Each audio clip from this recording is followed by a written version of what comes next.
சூரியனாகிய பகவான் இரவும் பகலும் வரணுமானா சூரியனாலும் சந்திரனால் மட்டுமே முடியும். ஆமா, அவருக்கு 2 பேரால் தான் முடியும். ஆகையினால் என் வலது கண்ணை சூரியனாகவும் என் இடது கண்ணை சந்திரனாகவும் நான் வணங்கி வருகிறேன் பார்வதி. ஆமா அப்படின்னு ஆண்டவன் சொன்ன உடனே என்னாச்சு? அப்ப பார்வதி நினைக்கா, என்ன நினைக்கா? அது எப்படி இந்த ஆண்டவன் இரு கண்களும் சந்திரன் சூரியனாக இருக்க முடியும்? எப்படி இருக்க முடியும்? இதனையே இன்றைக்கு நாமல் பரிசோதித்து பார்க்க வேண்டும் என்று ஆதிசக்தி பார்வதி ஆதிசக்தி பார்வதி ஆண்டவனான் முன்னால் ஈசனுக்கு தெரியா பின்னால ஓடி வந்து இருகரத்தை எடுப்பான் இருகரத்தை ஈசன்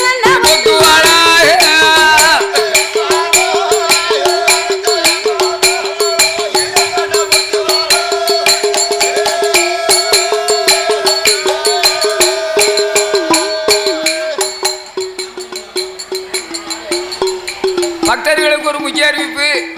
நியமித மாலைகள் இருந்தால் உடனடியாக ஆலயத்துக்கு கொண்டு வர வேண்டும் என்று கேட்டுக்கொள்ளப்படுகிறார்கள்.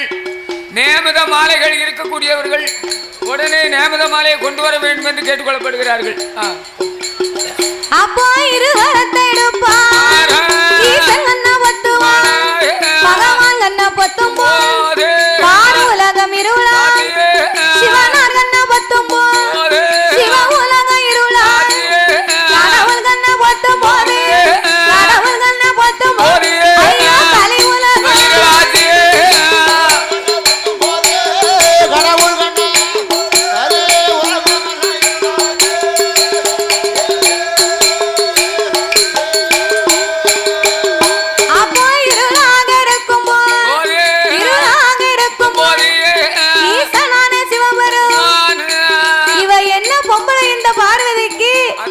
பத்து பொருளுக்கு அர்த்தமா நம்ம எடுத்து சொல்லியுமே நம்ம மேல இவளுக்கு நம்பிக்கை இல்லையே. நம்பிக்கை இல்லையே. இப்பேற்பட்ட பார்வதி நம்ம இரு கண்களை மறைத்து விட்டார். உலகத்து மக்கள் எல்லாம் திக்குமுகம் தெரியாமலே திணறி தவிக்கிறார்கள். உலகமே இருட்டா இருந்தா மக்களால என்ன செய்ய முடியும்? இருட்டுக்குள்ள எந்த வேலையுமே பார்க்க முடியாது. இருட்டுக்குள்ள ஒரே ஒரு வேலை மட்டும் பார்க்கலாம். அது என்ன வேலையோ? இருட்டுக்குள்ள ஒரே ஒரு வேலை மட்டும் பார்க்கலாம். அதான் என்ன வேலைன்னு கேட்டேன். தூங்கலாம். இருட்டுக்குள்ள நல்லா படுத்து தூங்கலாம்னா அதுக்கும் முதல்ல காத்தாடி வேணும்யா. காத்தாடி இருந்தா தான் கண்ணுல உறக்கமே வரும். இல்லைன்னா கண்ணுல உறக்கமே வராது. அதாவது நம்ம வீட்டுல கொஞ்ச நேரம் கரண்ட் இல்லாம நம்மளால இருக்க முடியுதா? ஒரு நிமிஷம் கூட இருக்க முடியாது. பெண்ணா பிறந்தவா காலையில எழுந்திரித்து இந்த பிள்ளைகளை பள்ளிக்கூடத்துக்கு அனுப்பணும், இந்த ஐயாவை காட்டுக்கு வேலைக்கு அனுப்பணும்னு சொல்லி நைட்டே தோசை மாவு பாக்கெட் வாங்கி பிரிட்ஜ்ல போட்டுருப்பா. ஆமா, அந்த காலத்துல ஆட்டு உரல்ல மாவு ஆட்டினாங்க, நல்லா சுட்டு சாப்பிட்டாங்க. ஆட்டு உரல் இப்ப எந்த வீட்டுல இருக்கு? யாருக்கு ஆட்டி சாப்பிட தெம்பு இருக்கு? அந்த காலத்துல பாத்தீங்கன்னா வலது கைட்டு குழவியை பிடிப்பாங்க, வலது கைட்ட குழவிய சுத்தி இடது கைட்ட மாவத்தெல்லாம் என்னமா மணக்கும்? இங்க பார் சொல்லிக்கிறதானே மாவாட்டி பழக்கம் இருக்கு. ஐயா எனக்கு இந்த கை தான் விளங்கும். சரி, இந்த இடது கைட்டு மாவை வலிச்சு விடிய காலத்துல உப்பு போட்டு இந்த கைட்டு இதே கைட்டு தான் பிணையணும். பிணைஞ்சு தோசையை சுட்டு பாரும் என்ன ஆகும்? சாதா தோசையும் அடை தோசை மாதிரி மணக்கும். நீ இடது கைட்ட மாவாட்டி இடது கைட்ட மாவை கலக்கி சுட்டனா பிச்சு பூவா மணக்கும் பாத்துக்கோ. கையோடைய பக்குவம் அப்படி. நீ எல்லாம் அப்படி தள்ளி இந்த கைட்டு தள்ளின மாவை சுட்டு சாப்பிட்டா ஏன் கேட்க? அதான் நான் பார்த்தேன், கம கமன்னு மணக்கும். அப்படியா? சாதா தோசையும் அடை தோசை மாதிரி இருக்கும். அப்ப இந்த உலகத்துல நம்மளால கரண்ட் இல்லாம கொஞ்ச நேரம் இருக்க முடியாதுன்னா ஆட்டு உரல் அந்த காலம் இருந்துச்சு, இப்ப ஆட்டு உரல் கிடையாது. அதுக்கு பிறகு கிரைண்டர் வந்துச்சு பாத்துக்கோ.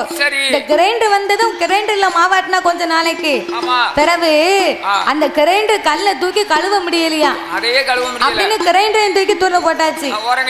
இப்போ தோசை மாவு வீட்டுக்கு வீடு ஆட்டி வியாபாரம் பார்க்கணும்னு ஆசைப்படுறவங்க தோசை மாவு வாங்கி பாக்கெட்ல அடைச்சு தோசை மாவு தெருவில் விக்கி அவர் எப்படி ஆட்டினாரோ என்னத்தை போட்டாரோ யாருக்கு தெரியும்? நம்ம தோசை மாவு வாங்கி சுட்டுக்கிட்டு இருக்கோம். அப்போ இப்படி எல்லாம் இருக்கும் போது காலையில எழுந்தரித்து இட்லியை சுட்டு தோசையை அவிச்சு. எந்த ஊர்ல? எங்க ஊர்ல அப்படித்தான் இட்லியே. ஆமா, இட்லியே இட்லியை சுட்டு தோசையை அவிக்கணும். ரொம்ப லட்சண கழுதையா இருக்கும். நீ சாப்பிட்டு பாரு. அப்படியா? நான் எப்படி இருக்கேன்? நீ நல்லா தான் நீ திங்க 1.5 இட்லிக்கு நீ பேச வேண்டியதான். பாத்தியா? நீ திங்க 1.5 இட்லி திங்க. சரி. அந்த பைய பாரு பூரா லாலிபாப் உள்ள இருக்கு. அப்படியா? பூரா முட்டையை தான் திங்க. நீ இட்லியை சுட்டு தோசையை வச்சு ஆச்சிக்கு 2 நாளைக்கு கொடு. ஆச்சி 2 நாள்ல வீங்கிருவா. அவ யாருமே வீங்கி வச்சிட்டாப்போ. அதானே. அப்போ காலையில எழுந்திருச்சு இந்த இட்லிக்கு சட்னி வைக்கணும் பாத்தியா? தேங்காய் சில்லு போட்டு அத மிக்ஸி சார்ல அள்ளி போட்டு அம்மி இருந்தா நல்லா மையா அம்மியில அரப்பா. கம்ம கம்மன்னு மணக்கும் தாளிச்சு ஊத்தனா. இப்ப அம்மி எந்த வீட்டுல இருக்கு? இப்ப அப்படியே அம்மி இருந்தாலும் அம்மி இல்ல, வீட்டுக்கு வீடு மம்மி தான் இருக்கா. அம்மியில வந்து ஒரு தேங்காய் சில்ல எடுத்து இந்த கொலவெட்டி தட்டினா வைங்க, தேங்காய் தெருவுக்கு போயிரும். அவன் தேடி பிடிக்க 2 நாள் ஆகும். பிறகு அதனால அம்மியை தூக்கி வீட்டுக்கு பின்னால கொல்லப்புறத்துல போட்டா. அது எதுக்கு போட்டுருக்காங்க? அது துணி துவைக்க வச்சிருக்கா. நல்லா அழுக்கு போகும். அம்மியில அடிச்சா தான் அழுக்கு போகுமா? சரிதானே. பிறகு அப்போ இந்த தேங்காய் சில்லு போட்டு மிக்ஸி ஜார்ல அள்ளி போட்டு மிக்ஸில வச்சு சுவிட்ச போடணும்னு அப்பந்தான் கைய கொண்டு வைப்பா. அப்ப கைய வச்ச உடனே படக்குன்னு அப்பம் பார்க்க கரண்ட் போயிடும். அப்ப இந்த அம்மாவுக்கு வரும் பாரு கோபம். பேதியில போவான் கரண்ட். இப்ப பார்க்க லைனை உருவிட்டானா நான் எப்படி குழம்பு வைக்க என்ன செய்ய அப்படின்னு அந்த உயர்மேனை பிடிச்சு ஏசுவா. எங்க வந்து என்ன சத்தம் போடுது? எங்க வந்து எங்க கோயில்ல வந்து எங்க வந்து சத்தம் போட பாருங்க. எங்க வந்து அப்ப ஏசுவா பேசுவா. அப்ப கரண்ட் இல்லாமலே நம்மளால கொஞ்ச நேரம் இருக்க முடியலன்னா உலகமே இருட்டா இருந்தா நம்மளால என்ன செய்ய முடியும்? ஒண்ணும் செய்ய முடியாது. அப்பந்தான் ஆண்டவனாகிய பகவான் பார்த்தார். என்ன செய்கிறார்? உலகத்து மக்களுக்கெல்லாம் ஒளி கொடுக்க வேணும் என்று. ஆமையா. நமக்கு இருக்கும் 2 கண்கள் தானே இவளுக்கு தெரியும். அதான கேட்டேன். சிவபெருமானுக்கு 3வது கண் நெற்றிக்கண் ஒண்ணு உண்டு. உண்டு. அந்த நெற்றிக்கண் மகிமையை திறந்து காட்ட வேணும் என்று ஆண்டவன் பகவான் உச்சி கண்ணை திறப்பார், உலகில் ஒளி கொடுப்பார். நெற்றிக்கண்ணை திறப்பார், நெற்றிக்கண்ணை திறப்பார், சாமி நீண்ட ஒளி கொடுப்பார்.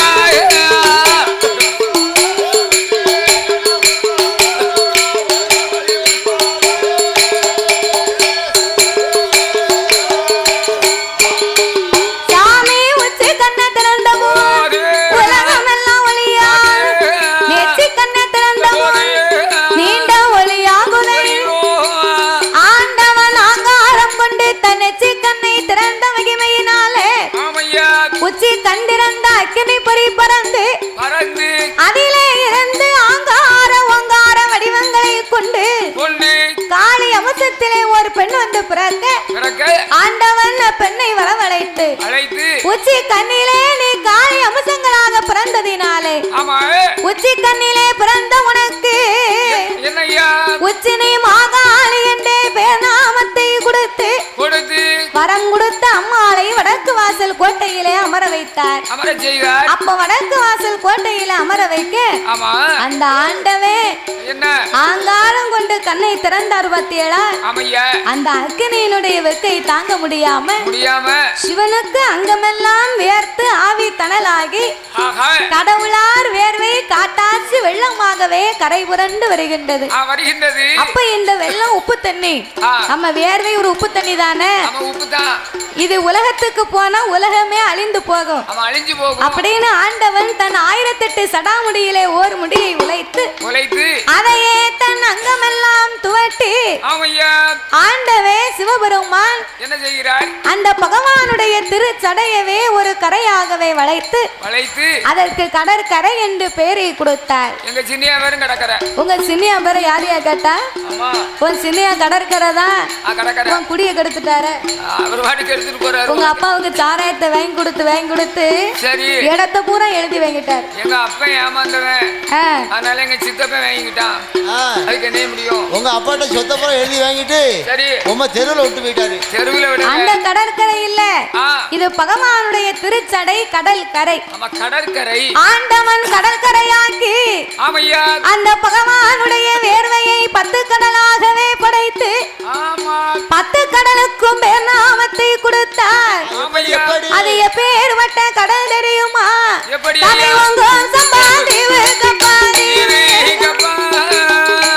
சம்பாதீவு கப்பா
கரையான் புத்து ஒண்ணு வளர்ந்திருக்கு. ஆமா வளர்ந்திருக்கு. ஓங்கி வளர்ந்த புத்து 1000 வாசல் உண்டு. வாசல் உண்டு. தங்க புத்து வெள்ளி புத்து தானாக வளர்ந்த அந்த மாணிக்க புத்துக்குள்ளே சென்னாகம் கருணாகம் கண்ணாடி விரிசுகள் எல்லா நாகத்திற்கும் ராஜா ராணியாக அந்த நாகலோக பட்டணத்திலே வந்து யார் யாரெல்லாம் வாழ்ந்து வருகின்றார் தெரியுமா?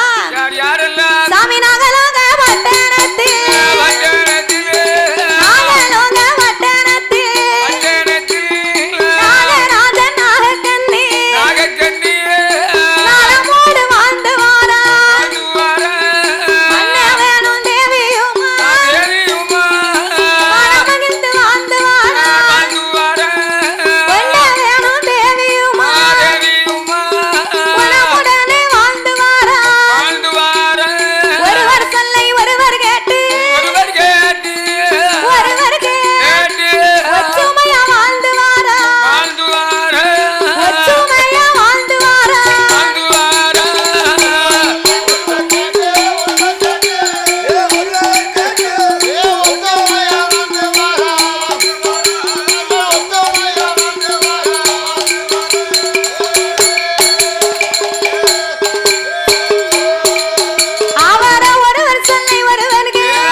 அப்படியா? ஆமா. நாங்க பொங்கி போட நீங்க சாப்பிட இல்ல நாங்க பொங்குதோம். நீங்க நல்ல மம்பட்டியை தூக்கிட்டு போயிட்டு வேலைக்கு போயிட்டு வாங்க. ஆமா நாங்க இந்த வீட்ல சும்மாவா இருக்கோம்? என்ன இதுயா? வீடு சுத்திக்கிட்டு இருக்கோம். ஆமா. பாத்திரம் தேய்க்க வீட்டை பெருக்குதும் துணியை துவைக்கும். அப்படியா? உங்களுக்கு சாப்பாடு ஆக்குதும். ஆமா. உங்களுக்கு ஒரு வேலை எங்களுக்கு பல வேலை. ஆமா பல வேலைனாலும் இந்த வேலைக்கெல்லாம் அந்த அதாவது துணி துவைக்கணும்னு சொன்னா அதுக்கு சோப்பு பொடி சோப்பு வாங்குறதுக்கு என்ன செய்ய? இவர் போய் வேலைக்கு போயிட்டு வந்தா தான் வாங்க முடியும். அப்படியா? அப்புறம் வீட்டுல வீடு சுத்தி நாங்க கையில வச்சிருக்கோம் சம்பளம். அப்படியா? ஆமா. 1000 ரூபாய்க்கு வீடு சுத்தி குடும்பத்தை தாங்கிருவீல்ல. செல்வத்திலே சிறந்த செல்வம் பொண்டாட்டின்னு சொன்னாலும் ஆமா அதை காட்டிலும் சிறந்த செல்வம் இருக்கு. என்ன செல்வம்? சொத்துக்கெல்லாம் பெரிய சொத்து கொழுந்தியா சொத்து. கொழுந்தியா சொத்தா? ஆமா. ஏன் தாத்தா இப்ப தானே உனக்கு பொண்டாட்டி செல்வம்னா இப்ப கொழுந்தியா வேணும்னா என்ன அர்த்தம்? கேட்டி நான் வந்து சொல்லுது விவரமா கேட்கணும். சொல்லும். உங்க ஆட்சியை கட்டிட்டு கல்யாணம் முடிச்சிட்டு வரும்போது சரி நான் மறு வீட்டுக்கு போயிருந்தேன். மறு வீட்டுக்கு? ஆமா. சரி. மறு வீட்டுக்கு போகும்போது என் குழந்தையாளுக்கு 4 வயசு. ஓ 4 வயசு. ஆமா 4 வயசு குழந்தையாள ஆமா தோல்ல போட்டு வளர்த்தேன். சரி. அதுக்கு தான் எனக்கு குழந்தையான்னு சொன்னேன். நீ தோல்ல போட்டு வளர்த்தோம்னு சொல்லுதேரு. அது குழந்தை மாதிரியா? ஒரு சில பேர் சொல்றாங்க. என்ன பண்ணாங்க? கோயில் இல்லாத ஊர்ல குடி இருக்காத. சரி இருக்க வேண்டாம். குழந்தையா இல்லாத வீட்டுல பொண்ணு கேட்டாத அப்படிங்காத. நீர் சொல்லுனா நல்ல யோசனையா? ஓ மனசு அப்படி தாத்தா மனசு இப்படி. சரிதானே? ஆனாலும் கனியிலே சிறந்த கனி சொத்துக்கெல்லாம் பெரிய சொத்து செல்வத்திலே சிறந்த செல்வம் அதுதான் குழந்தை செல்வம் என்பார்கள். அப்பேற்பட்ட பிள்ளை செல்வம் இல்லாத 2 பேர்களுமாக அந்த நாகராஜனை அழைத்த நாகக்கண்ணி அவள் என்ன சொல்லுகிறாள் தெரியுமா? எங்க நவராஜே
ஆமையா பிள்ளையில்லா சாதம் எனக்கு புழுவா தோணுது தோணுது மடலை இல்லா சாதம் எனக்கு மறந்தா தோணுது ஆமையா குழந்தையில்லா சாதம் தாய்மார்களுக்கு குப்பையா தோணுமா ஆமா குப்பையா தோணும் அப்படின்னா என்ன அந்த காலம் என்னய்யா பெண்ணா பிறந்தவா விடிந்தாலும் அடைந்தாலும் காடுகளுக்கு வேலைக்கு போவது வழக்கம் ஆமா வழக்கம் அப்ப வேலைக்கு போனான்னா என்ன விடிய காலம் 3 மணி 4 மணிக்கு எழுந்திருச்சு சரிதான் முத்தத்தை தூத்து தொளிச்சு கோலம் போட்டு ஆஹா சோளத்தை ஊற போடுவோம் முதலாவது அவன் ஊற போடுவா சோளத்தை ஊற போட்டு சோள கஞ்சி காய்ப்பா நான் நினைச்சேன் பணியாரம் சுட போறான்னு வந்தேன் சோளத்துல பணியாரமும் சுடலாம் ஆ தோசையும் சுடலாம் சரி சோள கஞ்சியும் காய்க்கலாம் அவன் கஞ்சியும் காய்க்கலாம் ஆமா சரிதானே அப்ப பணியாரம் அன்னைக்கு தான் புது பஸ் ஸ்டாண்ட்ல 4 பணியாரம் வாங்கி தந்தோம் திருநெல்வேலி புது பஸ் ஸ்டாண்ட்ல 10 ரூபாய்க்கு 2 பணியாரம் கொடுக்காங்க அதானே நீர் வாங்கி கொடுக்க போய் தான் எனக்கு அந்த பணியார யாகமே வருது பணியாரம் இருக்காரு எனக்கு அந்த யாகம் தானே வருது ஆமா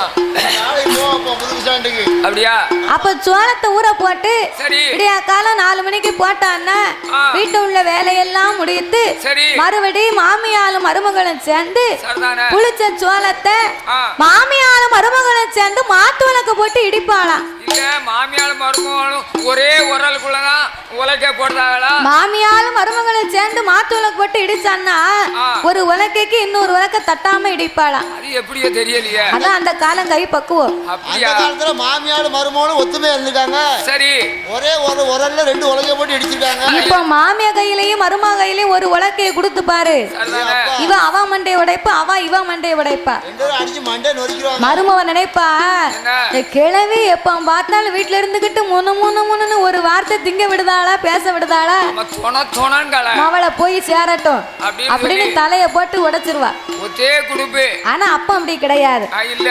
மாமியாலும் மருமகளும் மாத்து விளக்கு போட்டு இடிச்சு சரிதானே இடிச்ச சோளத்தை நல்ல மண்பானையில துருன்னு வேக வைப்பா ஆமா வேக வச்ச சோளத்தை கீழே இறக்கிட்டு சரி அந்த சோள கஞ்சிக்கு கூட்டு என்னதுங்க என்னது முறக்கருவாடு கருவாடு அந்த முறக்கருவாட கங்குல போட்டு 2 பிரட்டி சுட்டி எடுத்தான்னா 8 வீட்டுக்கு மணக்குமா கருவாடு ஆமா கமாமாங்கும் இப்ப சுவாப்பு போட்டு கழுவுதா கருவாடை கருவாட்டையா சுவாப்பு கருவாடு பூரா ஒரே சுவாப்பு வாடை தான் அடிக்கி சரிதானே கருவாடு மணக்க மாட்டுக்கு அப்ப வந்து தனியா வெயில்ல காய போட்டு கொண்டு வருவாங்க இப்ப பூராமே ஆசிட்ட சேர்த்து கெட்டு போகாம இருக்குன்னு சொல்லி ஆமா அப்படியே பிரிச்சில வச்சு கொண்டு வராங்க அப்போ முறக்கருவாடை சுட்டு ஒரு கண்ட துணியில சுத்தி நல்ல ஒரு பிடி பிடிக்கும் ஒரு தூக்கு பாத்திரத்துல சோள கஞ்சி ஊத்தி முறக்கருவாடையும் சோள கஞ்சியும் பெட்டியில எடுத்து வைப்பா தலையில சும்மா ஆடு கட்டி பிடிக்காம காட்டுக்கு வேலைக்கு வருவா பிடிக்க மாட்டாளோ வரும்போது சும்மையா வாரா என்ன இதா ஏந்தும் பிள்ளை இடுக்கும் பிள்ளையோடு காட்டுக்கு வேலைக்கு வருவாளாம் அப்படின்னா என்ன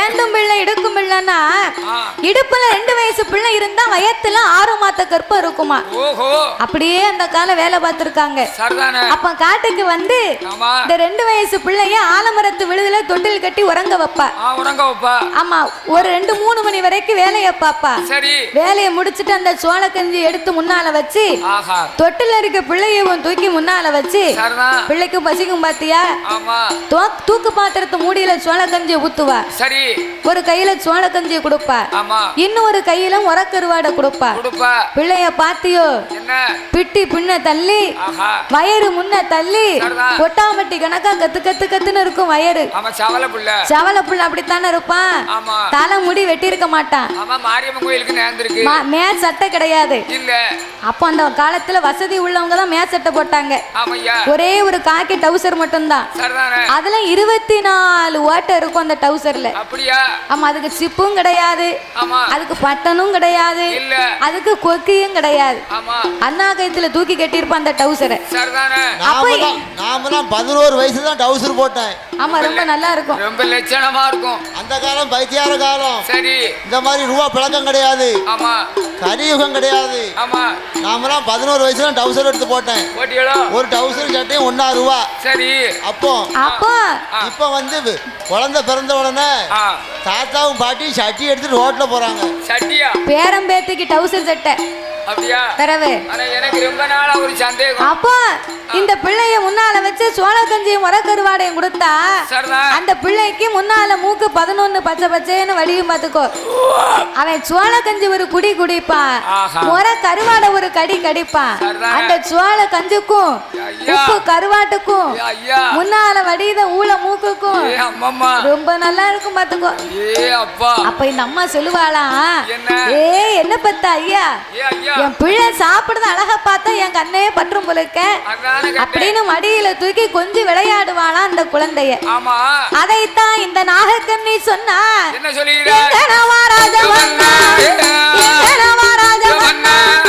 பிள்ளை ஒன்று இல்லாமல் உலகில் வாழலாம், மாலடி மாலடி என்று மாநிலத்தில் பேராச்சு, இரிசி மாலடி என்று இரிசி மாலடி என்று உலகில் பேராச்சு.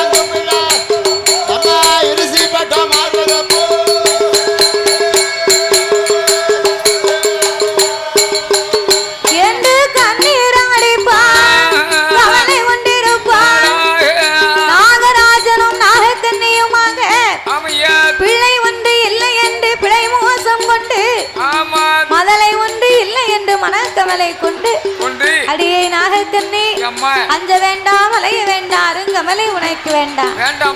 ஆண்டவன் அருள் இருந்தா 60 கப்பாலும் பிள்ளை இருக்கும், இறைவனார் அருள் இருந்தா நாமளுக்கு 70 கப்பாலும் பிள்ளை இருக்குண்டி. அதனால நீ கவலைப்படாத அப்படின்னு சொல்லி ஆச்சி தேச்சி மனைவிக்கு ஆறுதலை சொல்லுகின்றார். அப்ப இனியும் நாமளுக்கு குழந்தை ஒன்று வேணுமானால் இறைவனாகிய சிவபெருமானை எண்ணி 6 வருடங்கள் தவம் இருக்க வேண்டும் என்று அந்த நாகராஜனும் நாகக்கண்ணியுமாக நாகலோக பட்டணத்திலே வந்து அவர்கள் எப்படி தவம் இருக்கிறார் தெரியுமா? வெள்ளி சமத்தலை மூலிகை, வெள்ளி சமத்தலை மூலிகை, வெள்ளி சமத்தலை மூலிகை தரம் அங்க விரதம் அது 2 வாரம், அங்க விரதம் அது 2 வாரம்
ஊசி முனையின் மேல் இரு பேர்களுமாகவே நின்று கொண்டு ஆசி அடக்கி ஊசி தவங்களையே செய்து வருகிறார் அல்லவா? அப்படி ஊசி தவங்களையே செய்து வரும்போது ஒரு நாள் அல்ல, இரு நாள் அல்ல, ஒரு மாதம் அல்ல, 2 மாதம் அல்ல, 12 வருடங்களாகவே இறைவனை எண்ணி தவம் இருந்து வருகிறார்கள். 12 வருடமாகவே தவம் இருந்து வரும்போது ஆண்டவன் சிவபெருமான் வரவே இல்லை. அந்த ஆண்டவன் வராமல் இருந்த போது இறைவனை எண்ணி அழுது புலம்பினார்கள். அரகரா சிவ சிவா அண்ணாமலை நாதா, என் உண்ணாமலை பாதகா, அநாதை ரட்சகா, ஆபத்து குடையோனே, ஈசா இறைவா வென்று இறைவனின் திருநாமங்களை உச்சரித்து ஏனையா இன்னும் இந்த ஏழைகளை ஏறிட்டு பார்க்கவில்லை, என்ன குற்றம் செய்தோமோ இதுவரைக்கும் பிள்ளை இல்லையே அப்படின்னு அழுது புலம்ப அவர் தவத்தின் மகிமையினால சாமியாடாத கைலாசம் ஆடுதையா செய்யுதையா நகராத கைலாசம் ஆடி கைலாசம் ஆடு நகண்டு வெள்ளே ஆடுதையா அந்த கைலாசம்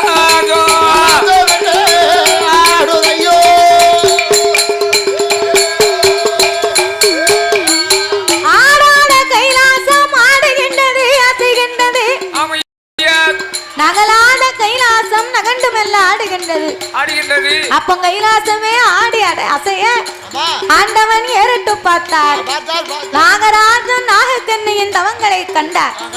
தவத்தை கண்டும் காணாதவரை போலவே கடவுள் இருக்க ஈரேழு உலகமெல்லாம் என்றைக்கும் போலவே அன்றைக்கும் ஆண்டவன் அமுதலக்க பயணமானார். அப்படி அமுதலக்க ஆண்டவன் பயணமாகும் போது பார்த்தால் இந்த பார்வதி என்னைக்குமே ஆண்டவன் படி இழக்க போனா பார்வதி நம்ம கையில எப்போதும் ஒத்தையில தானே இருக்கும். அதனால இறைவனோடு இன்றைக்கு சென்று இவர் படி இழப்பை பார்க்க வேண்டும் என்று ஆண்டவா பரம்பொருளே கையிலே தன்னன் தனிமையா இருப்பதனால உங்களுடைய படியிழப்பை உமையவள் பார்க்கணும். பகவானுடைய படியிழப்பை இந்த பார்வதி நான் பார்க்க வேண்டும். ஈசனோட படியிழப்பை இந்த ஈஸ்வரி நான் பார்க்க வேண்டும். ஐயா ஏய் பார்வதி, என்னைக்குமே நான் தானே படி இழக்க போவேன். இன்றைக்கு நீ என்னோடு வருகிறேன் என்று சொல்லுகிறாயே, என்னால் உன்னை எப்படி அழைத்து போக முடியும்? உலகத்தை ஒரு விதமாக படைத்தேன், உலகத்து மக்களை நான் பல விதமாகவே படைத்து உள்ளேன். ஒருவரை கூனாகவும் இன்னும் ஒருவரை குருடாகவும், கூன் குருடு செவிடு பேடு நொண்டி மூக்கரை, குழந்தை உள்ளவர்கள் குழந்தை இல்லாத பேர்கள், ஒருவர் ஏழையாயிருப்பார் இன்னும் ஒருவர் பணக்காரராக இருப்பார். நீயோ பெண்ணா பிறந்தவா, பேழை மனம் கொண்டவா, சக்தியின் மனதும் இறக்க குணமுடையது. அவருக்கு என்ன ஆச்சு இவருக்கு என்ன ஆச்சுன்னு உன் வாயை வச்சுக்கிட்டு சும்மா இருக்க மாட்டேன்.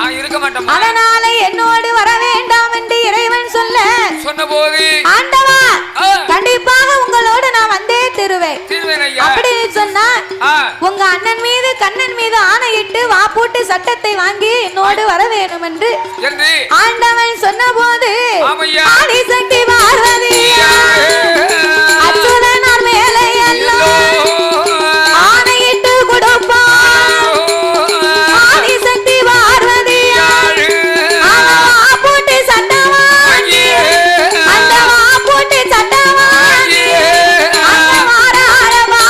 அந்த பார்வதியும் பகவானும் படியிழந்து முடிக்க பார்வதிக்கு நடந்து வந்த களைப்பை தீர்க்க வேண்டும் என்று ஆலமரத்தடியில் அமர்ந்திருக்க அங்கே கண்ணனுடைய பரிசோதனைகளை கடந்து பகவானும் பார்வதியும் கைலாசம் போக வேண்டும் என்று ஆதி வெள்ளி கைலைக்கு 2 பேர்களுமே போக வேண்டும் என்று அந்த நாகராஜனும் நாகக்கண்ணியும் தவமிருந்து வரக்கூடிய நேரத்தில் நாகலோக பட்டணம் வழியாகவே 2 பேர்களுமே வந்து கொண்டிருக்கிறார்கள். அப்ப பார்த்தா இந்த பார்வதி ஆண்டவா பரம்பொருளே இதோ பாருங்க இந்த நாகங்கள் ரெண்டும் ஊசி முனையின் மேல் இப்படி உச்ச தவம் இருந்து வருகிறது, என்ன காரணம்? பார்வதி 12 வருடமா 2 பேருக்குமே பிள்ளை இல்ல. அதனால என்ன எண்ணித்தான் 2 பேருமே தவம் இருக்காங்க. உனக்கு என்ன வந்திருக்கு? ஆண்டவா, என்னை போல பெண் அல்லவா, என்னை போல பெண் அல்லவா, அவன் இருக்கான அருந்தவமோ, இருந்தால அருந்தவமோ, தவத்துக்கு தமனம் இறங்கி குழந்தை கொடுக்க வேணும், பெண்ணுக்கு தமனம் இறங்கி பிள்ளை ஒன்னே கொடுக்க வேணும், நாக கண்ணிக்கு மனம் இறங்கி நீங்க மனம் இறங்கி கை குழந்தை கொடுக்க வேணும், கை குழந்தை கொடுக்க வேணும்.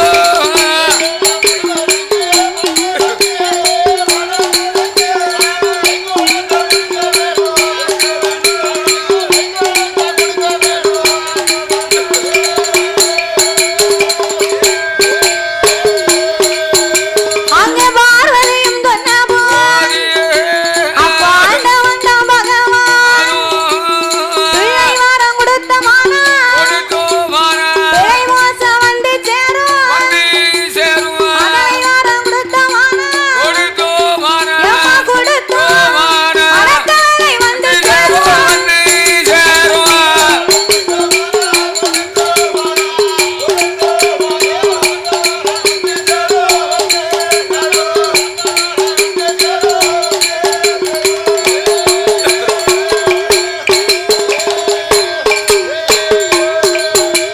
அடியே பார்வதி, நாகராஜனுக்கும் நாகக்கன்னிக்கும் பிள்ளை வரம் கொடுத்தா பிள்ளை மோசம் வந்து சேரும், மதலை வரம் கொடுத்தா மணக்கவலை வந்து சேரும். பார்வதி, குழந்தை வரம் கொடுத்தால் கொடுங்கவலை வந்து சேரும் என்று ஆதி பராசக்தி சொல்ல ஆதிசக்தியின் இடத்திலே ஆண்டவன் சொன்ன போது பார்த்தா பார்வதி, ஆண்டவா என்ன மாதிரி ஒரு பெண்ணெல்லாம் தவம் இருந்து வாரா, தவத்துக்கு மனம் இறங்கி நீங்க தவ குழந்தை கொடுத்தா என்ன? பார்வதி, பிள்ளை வரம்னா என்ன சக்கா புக்கா வியாபாரமா? பந்தல தொங்குற பழுவுனா பசக்குன்னு புடுங்கி கொடுக்க இல்ல மாங்காய் மார்க்கெட்ல விற்க மாங்காவா ஒரு 4 கிலோ வாங்கி கொடுக்க, ஒரு குழந்தைய பெத்தெடுக்கணும்னா கட்டிய கணவனும் கதியா இருக்கணும், சரி மனைவி கதியா இருக்கணும், ஆமா இந்த முத்தாரமா அருள் இருக்கணும், ஆமா இருக்கணும், அப்பதான் ஒரு குழந்தைய பெத்தெடுக்க முடியும். அதான் முடியும். லேசப்பட்ட காரியமா? அது லேசான காரியம் இல்ல. அப்ப இந்த நாகராஜனுக்கும் நாகக்கன்னிக்கும் 2 பேர்களுக்கும் குழந்தை வரம் கொடுக்கணுமானா என்னால கூடாது பார்வதி. அப்படி என்ற ஆண்டவன் சொன்னபோது இறைவா 2 பேர்களுக்கும் குழந்தை கொடுக்கலானா உங்களோட நான் வரமாட்டேன் பார்வதி. அப்படி குழந்தை வரம் கொடுக்கணுமானா இந்த நாகராஜ நாகக்கன்னியின் தவத்தையே நம்மளுடைய தவத்துக்கு மகிமையினாலே போன ஜென்ம பாவ புண்ணிய கணக்கத்தான் நம்ம பார்க்கணும். போன ஜென்ம பாவ புண்ணிய கணக்க பார்த்தாதான் இவங்களுக்கு பிள்ளை இருக்கா பிள்ளை இல்லையா, கொடுக்கலாமா கொடுக்க முடியாதான்னு நான் கணக்கை பார்த்து சொல்ல முடியும். அதுக்கு பிறகுதான் முடிவு எடுக்க முடியும். அப்ப கணக்க பார்க்கணும்னா யார வரவழைக்கணும்? கணக்க பார்க்கணும் யார வரவழைக்கணும்? கைலாசத்திலே கணக்கு பிள்ளை யாரையா? கணக்கு பிள்ளை யாரு? சித்திரபுத்திர நயினாரு. ஆமா, சீராக கணக்கு எழுதக்கூடிய சித்திரபுத்திர நயினாரை வரவழைத்து நாகராஜன் நாகக்கன்னியின் தவங்களை ஆமா பாவ புண்ணிய கணக்கு உனக்கு என்னமா வருது? வரும்ல, உனக்கு என்ன தெரியும்? என் உடம்புக்கு வருது. அது காத்தாடி வேற ஒரு பக்கம் ஓடுது, நம்ம வேற வில்லு படிச்சுக்கிட்டு இருக்கோம் பாத்தியா, அவளுக்கு தாளாட்டுற மாதிரி தெரியுது. தாளாட்டுற மாதிரி இருக்கேன். அப்ப இந்த நாகராஜ நாகக்கன்னியின் அது போன வருஷம் உள்ள நேத்திய கடம். ஆமா ஆமா, முத்தாரம்மன் கோயில்ல நம்ம மாத இரு பாடுவா அங்க அப்படியே இருந்து உறங்கணும்னு நேத்திய கடம் பாட்டு முன்னாடி அப்படின்னு போன வருஷம் நேத்திய கடம் அதனால செலுத்திக்கிட்டு இருக்காங்க. வேற ஒண்ணும் இல்ல. சரி இருக்கட்டும். அப்போ இந்த நாகராஜ நாகக்கன்னியின் சாதகத்தையே பார்க்க வேண்டும் என்று ஆண்டவன் தான் பகவான் சீராக கணக்கெழுது சித்திரபுத்திர நயினாரை சிவபெருமா வரவழைத்து கணக்கையும் பாப்பாரா கனவுழந்த பகவானும்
உண்டு.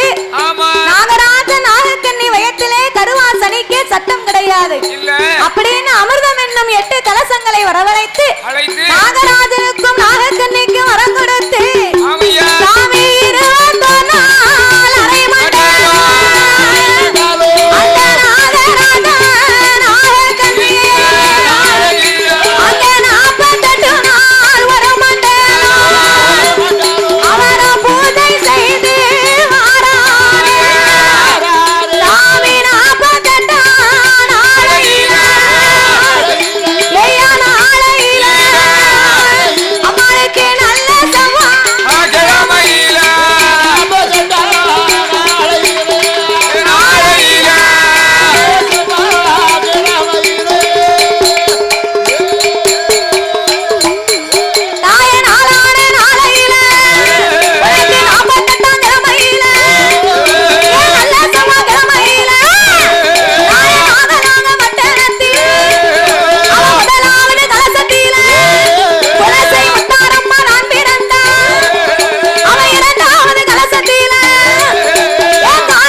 ஆ